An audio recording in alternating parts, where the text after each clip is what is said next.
లక్ష్మీదేవిని వెతుకుతూ విష్ణువు భూమిపైకి దిగి వచ్చాడు.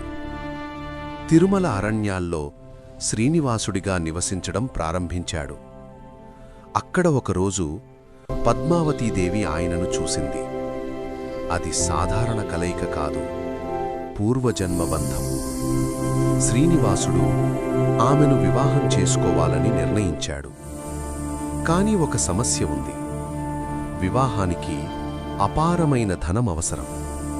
అప్పుడు శ్రీనివాసుడు కుబేరుడి దగ్గరకు వెళ్ళి రుణం తీసుకున్నాడు.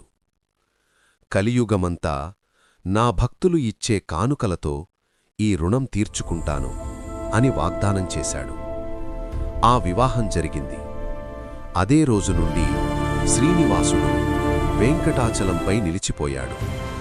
ఇప్పటికీ మనము వేసే హుండీ ఆ రుణం తీర్చడానికే అంటారు. అందుకే చెబుతారు, ఆయన దేవుడు కాదు, మనకోసం అప్పు తీసుకున్న దైవం.